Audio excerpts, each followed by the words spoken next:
Hello guys, welcome back to our YouTube channel Fauji family CS blog. स्वागत है आपका हमारे एक और न्यू वीडियो में। मैं हूं आपकी होस्ट एंड दोस्त आशा फौजन और ये है मिस्टर फौजी हेमंत फौजी।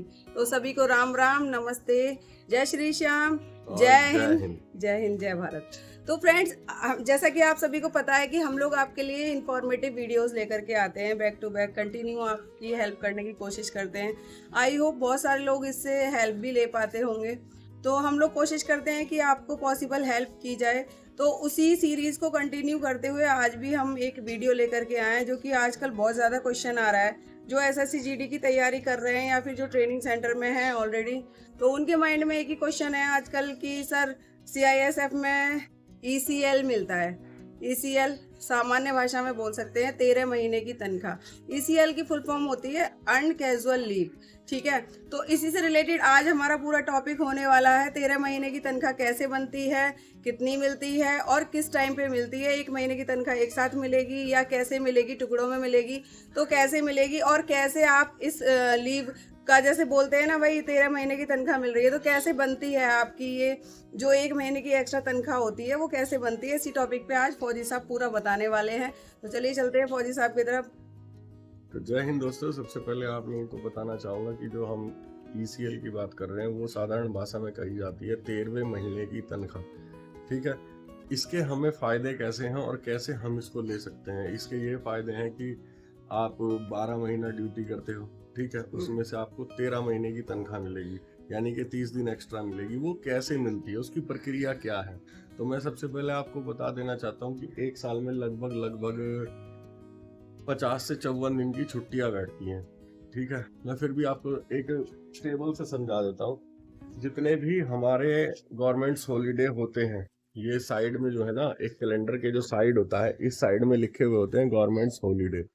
ठीक, अब मैं इनको काउंट करके बता देता हूँ आपको गवर्नमेंट हॉलीडे कितने तो हैं। ये देखिए फ्रेंड्स, लिस्ट ऑफ हॉलीडेज लिखा हुआ है। तो ये आप हॉलीडेज 3 6 3 9 3 12 2 15 16 17 18 19 20 21 22 23 24 25 26 27 28 29 30 31 32। ठीक है, तो ये टोटल 32 दिन की छुट्टी तो आपको गवर्नमेंट हॉलीडे दिखा रहा है। ठीक है, तो 32 दिन की छुट्टी जैसे कि इसमें गवर्नमेंट हॉलीडे में दिखा रहा है, तो 32 दिन ऐसा तो नहीं है कि आपकी छुट्टी रहेगी। आपकी छुट्टी तो रहेगी नहीं। दूसरी बात, आप जैसे 6 दिन ड्यूटी करते हैं, 7वें दिन आपका एक वीकली ऑफ होता है, जो कि किसी बंदे का, किसी फोर्स मेंबर का कोई भी एक वीकली ऑफ का दिन डे हो सकता है 7 दिनों में। ठीक है, यदि आपने अपने वीकली डे के दिन ड्यूटी परफॉर्म किया है, और प्लस जो आपने अभी कैलेंडर में मैंने आपको गवर्नमेंट हॉलीडे दिखाए, अगर उनके दिन भी आपने ड्यूटी परफॉर्म किया है, तो आपको उस दिन की डबल पेमेंट बनेगी। समझ में आया? दोबारा बता देता हूँ, गवर्नमेंट हॉलीडे के दिन आपने ड्यूटी किया या फिर आपने अपने वीकली ऑफ के दिन ड्यूटी किया, तो उस दिन का आपका पेमेंट डबल रहेगा। उसे कहते हैं अर्न कैजुअल लीव। ठीक है, अब बता देता हूँ कि ये अर्न कैजुअल लीव बनेगी कैसे। मान लीजिए आपने संडे को, आपका संडे छोड़ दीजिए, संडे सभी का होता है, मान लिया गवर्नमेंट हॉलीडे, ये जो होते हैं ऑफिस स्टाफ, इनका संडे होता है। मान लीजिए एक ड्यूटी करने वाला शिफ्ट ड्यूटी में, और उसने ट्यूसडे का उसका वीकली ऑफ था। ठीक है, ट्यूसडे के वीकली ऑफ के दिन उसने ड्यूटी परफॉर्म की। ठीक, एक दिन तो उसका वे बन गया, और ट्यूसडे के बाद उसका थर्सडे को जाके मान लीजिए कोई गवर्नमेंट हॉलीडे है, तो भी उसका एक परमिशन बनेगा, क्योंकि वो गवर्नमेंट हॉलीडे के दिन में ड्यूटी कर रहा है, प्लस अपने वीकली ऑफ के दिन ड्यूटी कर रहा है। तो ऐसी स्थिति में उसके 2 दिन ईसीएल बनेगा, यानी कि उसकी 2 दिन की तनख्वाह 13वें महीने वाली चढ़ जाएगी। ऐसे करके हमें पूरे 30 दिन करने होते हैं एक साल में। हालांकि ज्यादा ही हो जाते हैं, क्योंकि अधिकतर तो लोग छुट्टी भी जाते हैं 2 3 बार, तो उससे पूरे 12 महीने में 30 दिन कंप्लीट हो ही जाते हैं। कभी जीएच आती है, कभी 26 जनवरी आ जाती है, कभी 25 दिसंबर आ जाता है, कभी 2 अक्टूबर आ जाता है। तो ऐसे करके हमको जो गवर्नमेंट हॉलीडे मिलते हैं, उस दिन के लिए भी हमको ईसीएल में काउंट होता है, यदि हम ड्यूटी उस दिन अपनी परफॉर्म करते हैं तो। ठीक है, नेक्स्ट प्रोसीजर है इसका कि ये मिलती कैसे है। ठीक है, अब 13 महीने की तनख्वाह है, तो जैसे अदर पुलिस फोर्सेस है, यूपी पुलिस फोर्स है, उसमें मेरे फादर यूपी पुलिस में, तो मुझे उन्हीं का ही पता है कि उसमें क्या था कि जैसे ही अप्रैल आएगा तो आपको अप्रैल में डबल तनख्वाह मिलती थी। ठीक है, मेरे फादर को मार्च मार्च की तनख्वाह जो अप्रैल में मिलती है वो डबल मिलती थी। मान लीजिए 30,000 सैलरी है, तो उस महीने 60,000 मिलेगी। लेकिन सीआईएसएफ में आपको ऐसा नहीं है। आपकी यह 13 महीने की तनख्वाह जो बनेगी वो 3-3 महीने के पार्ट में करके बनेगी। कैसे? जनवरी, फरवरी, मार्च। जैसे कि आपने जनवरी, फरवरी, मार्च में ड्यूटी परफॉर्म की, ठीक है? आप ये देखेंगे कि जनवरी, फरवरी, मार्च में कितने जीएच हैं। मान लीजिए 4 जीएच हैं, ठीक है? उसके बाद कितने सेकंड सैटरडे हैं? 3 सेकंड सैटरडे हैं, तो 4 और 3 7 हो गए। प्लस आपने अपने वीकली ऑफ के दिन कितनी ड्यूटी की है? मान लिया 3 दिन ड्यूटी की है वीकली ऑफ के दिन, तो टोटल हो गए 10 दिन। तो जनवरी, फरवरी, मार्च के आपके 10 दिन की ईसीएल बनेगी, ठीक है? 10 दिन आपने जनवरी, फरवरी, मार्च में बना लिए, बाकी बचे आपके 20 दिन। वो पूरे 9 महीने जो बाद के बचे हैं उनमें आपको कंप्लीट करके देना होगा, तभी आपको 3-3 महीने में इसका पेमेंट मिलता है। जनवरी, फरवरी, मार्च आपने 10 दिन का किया तो आपको अप्रैल में 10 दिन का पेमेंट इसका मिल जाएगा, ठीक है? फिर आ गया आपका अप्रैल, मई, जून। मान लिया आपने ऐसे ही आगे किया, 6 दिन का किया, तो जुलाई में आपको 6 दिन का मिल जाएगा। फिर उसके बाद ऐसे ही 3-3 महीने के पार्ट करके आपको इसकी पेमेंट मिलती है। कोई इकट्ठी पेमेंट यहाँ पर नहीं मिलती है सीआईएसएफ में, ठीक है? उसके बाद जो मोस्ट इंपॉर्टेंट इसका पार्ट है वो भी बता देता हूँ आपको, कि एक चीज होती है जब हम छुट्टी जाते हैं, सीसीएल, ठीक है?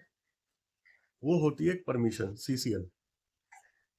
जैसे कि मैं अभी 10 तारीख को छुट्टी जाने वाला हूँ, मैंने सोच लिया, और 5 तारीख का संडे पड़ रहा है, तो हमें एक साल में 4 सीसीएल मिलते हैं। क्या मिलते हैं? 4 सीसीएल।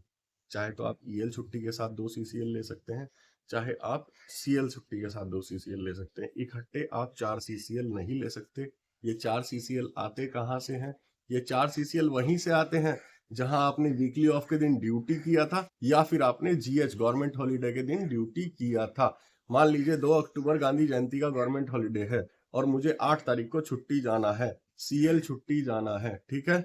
तो मैं क्या करूंगा, मुझे सीसीएल लेना है, सीसीएल छुट्टी जाना है, सीएल छुट्टी जाना है, लेकिन मुझे सीसीएल उसमें ऐड करना है। तो मैं 2 तारीख को यदि मैंने गवर्नमेंट हॉलीडे के दिन ड्यूटी किया था तो मैं 8 तारीख को सीसीएल ले सकता हूं, और उस गवर्नमेंट हॉलीडे से 2-4 दिन पहले भी यदि मेरा वीकली ऑफ था, मान लीजिए पिछले महीने की 30 तारीख को था, 2 तारीख को तो गवर्नमेंट हॉलीडे ही है, 30 तारीख को था, और 30 तारीख को मेरा वीकली ऑफ के दिन भी मैंने ड्यूटी किया था, तो मैं 8 तारीख को और 9 तारीख को 2 दिन सीसीएल ले सकता हूं। ये मेरे सीएल में काउंट नहीं होंगे, ये परमिशंस होंगी, ठीक है? ये मुझे 2 दिन एक्स्ट्रा छुट्टी में मिलेंगे। ऐसे करके हम एक साल में 4 बार, मतलब 4 बार का मतलब है 2 बार 2-2 करके, एक बार में 2 लिया सीएल, एक बार में 2 लिया सीएल। 4 दिन आप सीसीएल ले सकते हो एक साल में, 4 दिन, चाहे वो ईएल छुट्टी के साथ ले सकते हो, चाहे सीएल छुट्टी के साथ ले सकते हो। तो आई होप आपके सारे डाउट क्लियर हो गए होंगे। जो लोग पूछते हैं ना कि मैम संडे को छुट्टी होगी, संडे को छुट्टी होगी, तो मैं आपको एक ही क्वेश्चन, मतलब एक ही आंसर देती हूँ कि फोर्स में संडे मंडे कुछ नहीं होता है। तो अभी आपको फौजी साहब ने पूरा डिस्क्राइब कर दिया कि आप संडे इसके के साथ में एक चीज और है जिसको बोलते हैं रजिस्टर्ड हॉलीडे। तो मित्रों, सीएल छुट्टी के साथ में हमें 2 ही पूरे साल में रजिस्टर्ड हॉलीडे मिलते हैं, आरएच, उसे आप कभी भी ले सकते हो। ठीक है। तो डिपार्टमेंट आपसे ड्यूटी करा रहा है, बेशक संडे को भी आप ड्यूटी कर रहे हो, ठीक है, मंडे को भी कर रहे हो, और आपका जो वीकली ऑफ होता है उसमें भी ड्यूटी कर रहे हो, तो आपकी मेहनत वेस्ट नहीं जा रही है, वो आपकी ड्यूटी कहीं ना कहीं काउंट हो रही है, उसका आपको पैसा भी मिल रहा है। प्लस जो संडे वगैरह जो फौजी साहब ने बताया उसका आप सीसीएल जो बनता है वो आप अपनी छुट्टी के साथ लगाकर अप्लाई भी कर देते हो, तो ये 2 दिन एक्स्ट्रा मिल गए। 2 दिन एक्स्ट्रा मिल गए, ठीक है। तो कहीं से भी आप नुकसान में नहीं हो, हर जगह से आप फायदे में हो। आई होप आपको सारे क्वेश्चन के आंसर मिल गए होंगे। 13 महीने की तनख्वाह कैसे बनती है, सीसीएल छुट्टी कैसे बनती है, और फिर भी अगर मन में कोई डाउट रह गया हो तो फिर कमेंट बॉक्स है ही, ये चैप्टर बहुत इंपॉर्टेंट है उन लोगों के लिए जो कि अभी ट्रेनिंग सेंटर में हमारे बंधु जनवरी में ज्वाइन किए हैं या फरवरी में ज्वाइन किए हैं, उन लोगों को ईसीएल के बारे में पता नहीं होगा। ये चैप्टर इंपॉर्टेंट है आप लोगों के लिए, क्योंकि ये पूरी लाइफ में आपकी चलेगा, ठीक है? तो इस चैप्टर को सही से समझ ले, इसी से ही आपके 4 सीसीएल भी निकलेंगे। ठीक है। फिर भी आपके माइंड में कोई क्वेश्चन रह जाता है तो कमेंट एरिया को भर दीजिएगा, बिल्कुल कमेंट करके अगर आप किसी पूछ का फिर सकते भी हैं। कोई क्वेश्चन है तो आप कमेंट में सेक्शन में कमेंट कीजिए, हम उस पर फिर अच्छे से एक वीडियो आपको लाएंगे ताकि आपके डाउट दूर हो सके। आज का वीडियो यहीं तक था फ्रेंड्स, अब विदा लेते हैं आपसे सभी को। जय हिंद, जय भारत।